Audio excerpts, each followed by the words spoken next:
Okay, it's actually realised just the other day that it's been 3 years since I did, well, the last, I suppose, one of these videos. And thinking about it, it's become... I'm very well aware, actually, in the last sort of year and a half or so, that I've tended to sort of trend towards thicker metal shelled drums. And I suppose in that vein, some of these drums that are coming up on this list are very, very representative of that. And I suppose it is what it is. But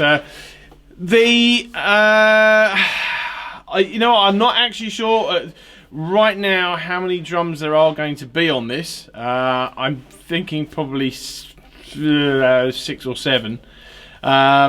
But I guess it remains to be seen.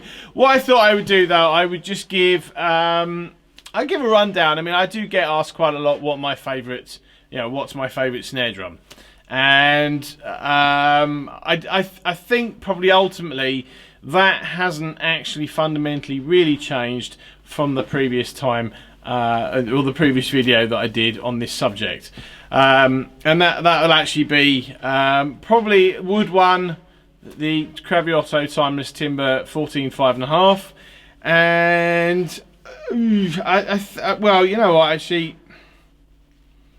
it always was the AK Craviotto 14 by 6.5 original Diamond series, the the nickel over brass one, but that may change. So why don't we get on and we'll have a look. There is no set order to this particularly, but I'm just going to grab I've got most of the drums out anyway to show you. There's going to be no playing in this because I've pretty much covered most of these drums already, and the maybe 2 or 3 that will come up on this list that I haven't yet done, I will be doing fairly soon. So anyway, let's get on.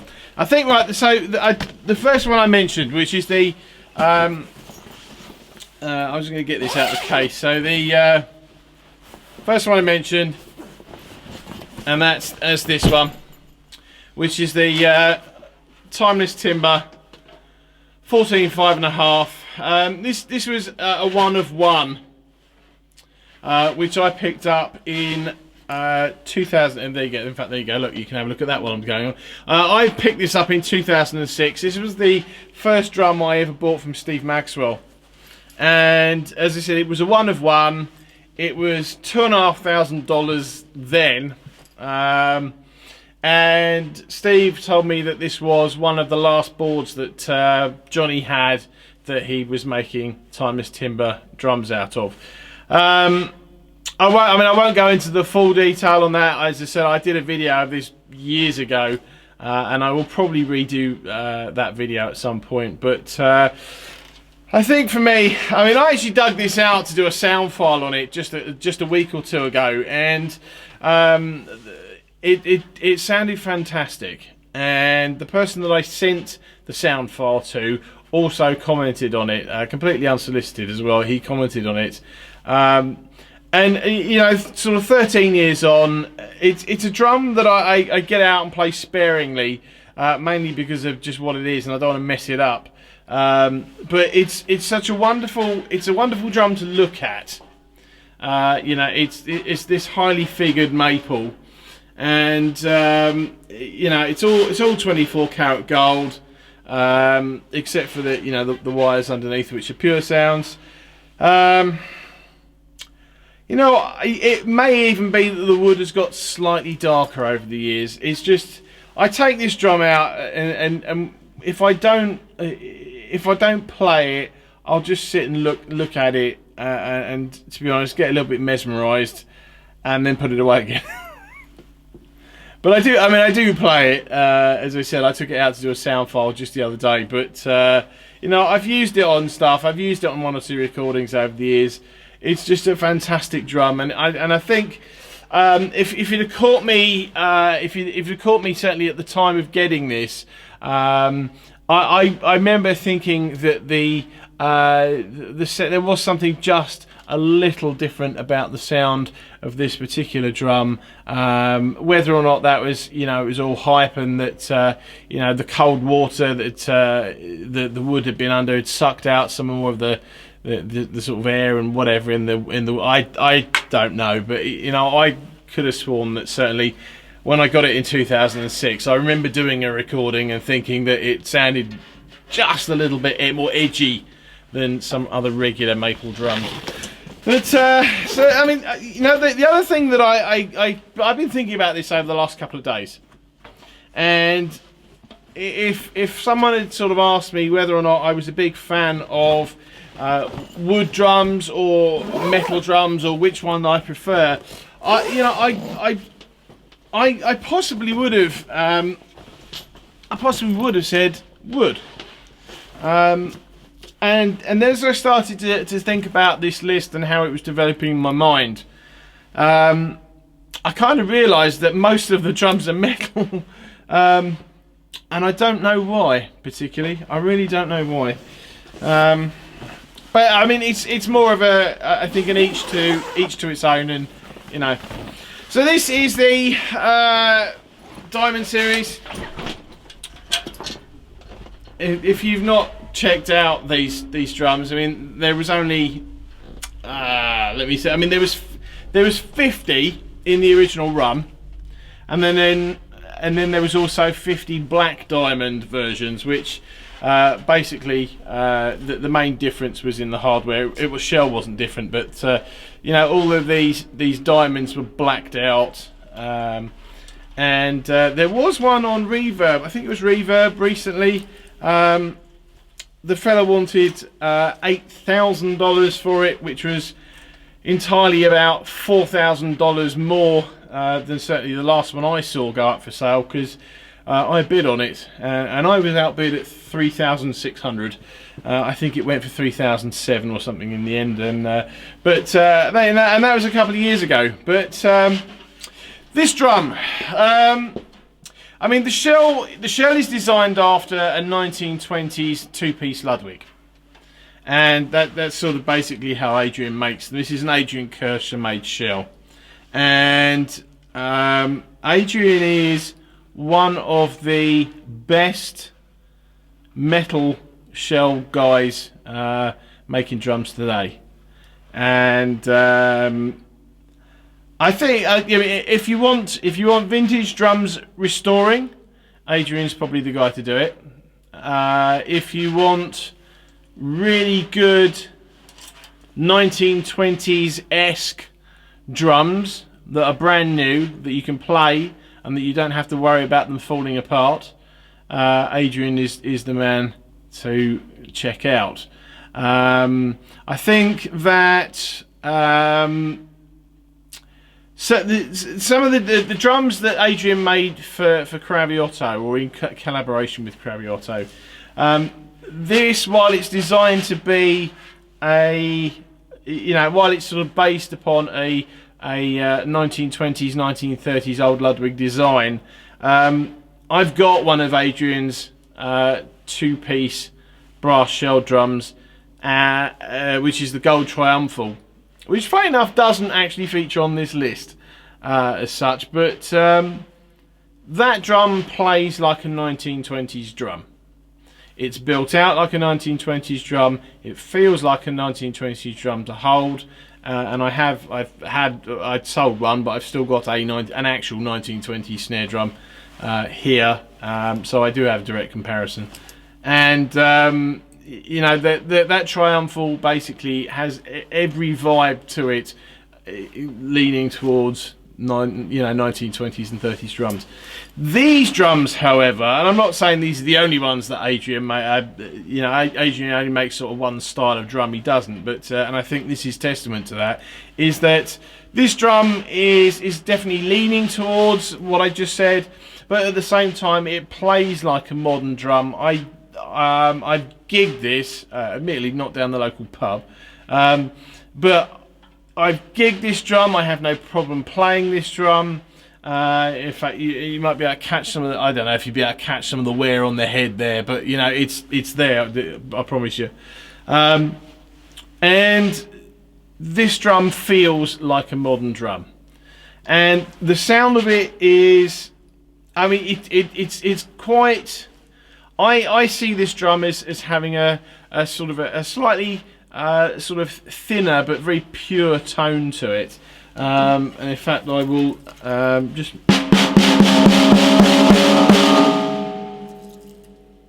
Oh, see, I'm only going by the Rode mic that's on the camera here, so. But there's something just different about this sound. It plays like a modern drum, but it kind of is somewhere, for me, it's in between the modern drum, the modern sort of brass drum sound, and that kind of vintage sound as well. So it's kind of in the middle, but it's a fantastic drum to own, and it's just a fantastic drum to play actually as well. Now I will say straight up that I'm fully aware that just between those two snare drums, they are phenomenally expensive. And whilst there are some other very expensive drums on this list, cost actually has nothing to do with it as far as I'm concerned. These are just drums that I happen to that happen to be my personal favourites, and as you said, it's not a cost thing at all. Moving along, this is probably the only Tama drum on this list actually. I have spoken to several people over the years, sort of say over the last 18 months or so really, and I've recommended this drum to several people, and I know at least one or two people have bought drums because I kind of recommended it. And it's this one, which is the Tama Star Reserve 4 snare drum, and this is it's a hand hammered copper shell, 14 by 6.5. I've kind of stopped following the Star Reserve drums, but certainly between the first 5, this was the only metal drum that they'd done. The look of it is somewhat polarising. I know at the time people either liked it and well, it was kind of more of didn't mind it, liked it, and hated it. Because of the contrasting colours. Obviously you've got the dark copper, you've got the brass hoops and stuff, and then you've got the chrome lugs, and people didn't seem to, or many people didn't seem to really sort of dig that. But you know what, it never really was something that bothered me. You know, I know I just never got hung up on it, and I think, you know, this is one of the best Tama snare drums that I have. I'm not quite sure how many I do have, a few, but this is, I've got a number of copper shell drums. I have 2 AK Craviottos that again Adrian Kirschner made, and they have a real vintage vibe to them. They kind of got a very nice vintage build out to them. You know, tube lugs and Adrian's own 3-point strainer, and they've got a very vintage sort of vibe to them, and with a real dark, also darker sound. And they're a 5.5 and a 6.5. And they're great drums, but they're definitely a sort of a time and a place sort of thing. And whereas the previous drum, the brass diamond series, I would quite happily take that out and you know, do a gig with it, pretty much with anything. The coppers, the subsequent copper drums, which I think were actually the ones after that brass one, they're very much a sort of, for me, a lighter playing situation, and as I said, darker sound, so they probably do well for me doing sort of a jazz or a blues sort of thing. I've also got a Benante copper, which is the 13 by 5, but that's kind of got a sort of a brighter sound to it. Obviously the smaller size kind of makes it a little bit more poppy. And I've also got a Tama Style Classic copper, which it's been a little while, so I can't quite remember how that sounds. But anyway, that's we're talking about this one, and this, whatever Tama did with this, in my opinion, they absolutely got it right. It's got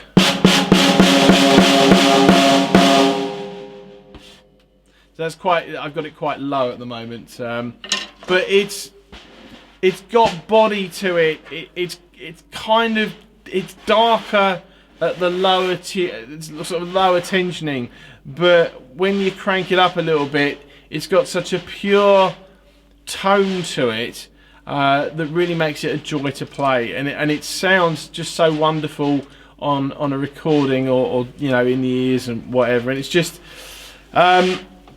I think it's almost a shame. Well, you know, I'm not going to say it's a shame that they only did a limited run of these, but I think if you're after if you're after a great player's drum, which should also be, I think, quite a collectible, if you can get hold of one of these, you probably won't regret it.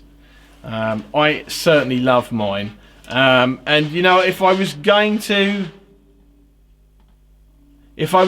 rank snare drums that I own in terms of like you know, 1, 2 or 3, this would be either top 1 or well, top 2 or top 3.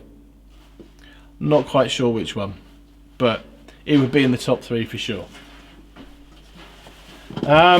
Next drum, and I said these are in no order at all. They're just in order of what I'm putting my hands on at the time. Right, okay, so this one is going to be a little bit more difficult for me to actually pick up. I haven't done a video on this yet. I will be doing a video on it, but I want to make sure that I do something that does this drum justice. And I am not making this up when I say this is the heaviest snare drum I have and have ever owned. As you might be able to just catch there, this is a VK cast bronze, and I'm going to put it down. This drum weighs well, you know, actually I'm gonna guess somewhere between 25 and 30 pounds. It is phenomenally heavy.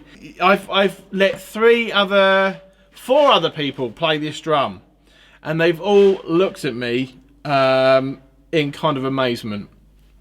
And without spoiling any later videos, this drum for me is possibly, I will say I've never played an original Tama bell brass, and chances are I probably never will do either. But you know, the ones that are really sought after. But as you can see, I mean, this, okay, it's different lugs and stuff, but the hoop design, they're cast hoops. And I think for me, this is possibly as close as I'm ever going to get to that early 80s Tama. Both, I think, in terms of sound and feel. Apart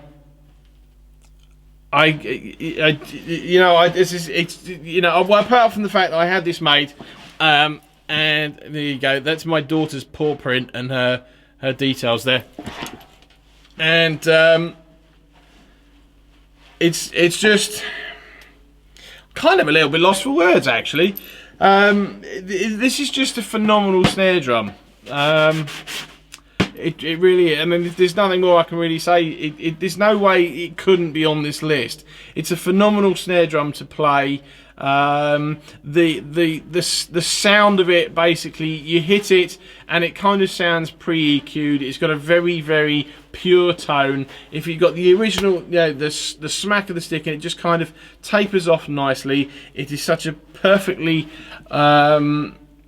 I don't know. I mean, I've not really done any recording with it yet. I mean, I've done 1 or 2 bits and pieces, but nothing sort of overly serious. But it's just, someone said to me the other night it was almost the perfect recording drum, and I'm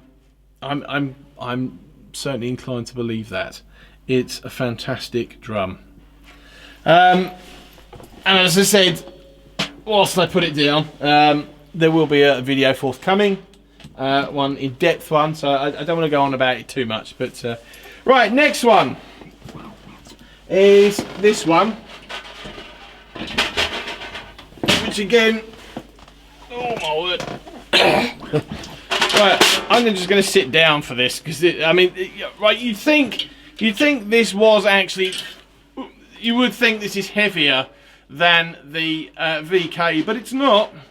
The VK is actually heavier. There you go. Let's close up of that there. So this is a 14x8 Ochiltree tree bronze cast bronze shell. Again, I haven't done a video on this one yet. I mean, it's been recorded, but I don't know if I'm completely happy with it. Same with the other one, actually, the VK. I've done a video on it. I might just redo them because I just want to get them right for you guys, and you know, I don't want to sort of spoil it. So, but this is a 14x8 shell.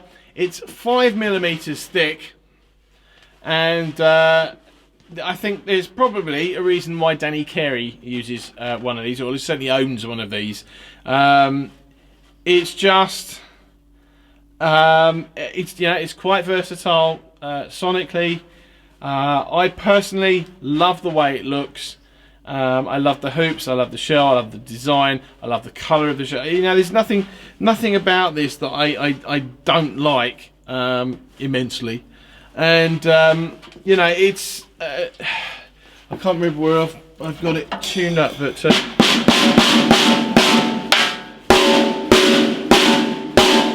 I mean, that's quite tight at the moment because I let someone have a jam on it the other day, and it was I think it's still a little sort of tighter up there. I mean, I'd possibly have it a little bit lower, but again, I think for me that drum, you know, I've only ever seen 4 of those Ochiltree tree bronze snares up for sale, and only 2 of them have been 14x8s. The other one, as far as I can tell, is actually still up on Reverb, and I think it's Dave's Drum Shop in California that has one. And that drum supposedly was made for Thomas Harker of Meshuggah, and he wants $5,000 for it. So I didn't pay that for this. I wouldn't pay that for that. But you know, they are fantastic drums, and yeah, I mean, they're not cheap, but personally I think they're worth the investment, and I'm certainly glad that I got my hands on that one. And the next snare drum is Peisty 2000 Spirit of 2002. Again, it's another Ochiltree shell. I have done a video on this one. 14x5.5. I mean, there's 2 things about this really, this drum for me. So the first one is that I always wanted one. For 20 years, I almost lusted after having one of these drums. I never thought I would own one. I'd never even really seen one for sale. The funny thing being there, I've seen certainly 3 others advertised of this size, plus a 14 6.5 in the last 6 months. Yeah. But I mean, this drum is probably one of the pinnacles of brass drums, and obviously cast bronze drums. I mean, the only thing I don't really care for is the strainer, because they have a tendency to break. But I'm probably not going to use this enough. Certainly in a gigging sense to really have to worry about that. But the tone of this drum, I remember actually I did take it out in a gig, funny enough actually in a pub as well, and I remember listening to it in my ears, and it was just such a wonderful pure tone. It was just incredible, and this was kind of like a sort of fantasy drum for me, and much like the Timeless Timber actually, which I never thought I would ever own when I first saw one 20 odd years ago. This sort of came out around the same time, and again, it was one of those things. It was just I never thought I would own one. I certainly never thought I would end up in the position that I'm in now. But you know, this is very literally a cracking drum. It's got an amazing tone to it. It's got an amazing crack to it.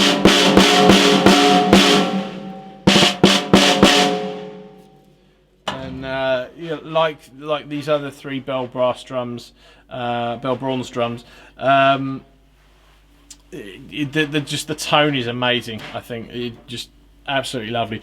Now, as I said, I am aware that these are all pretty much phenomenally expensive snare drums. That has nothing to do with it for me personally.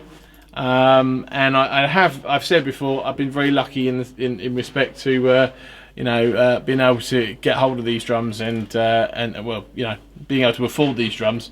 I won't go into my financial situation, my life situation at the moment, but it's changed massively in the last sort of 6 months. But I've still been lucky enough to grab a few drums that I really dig.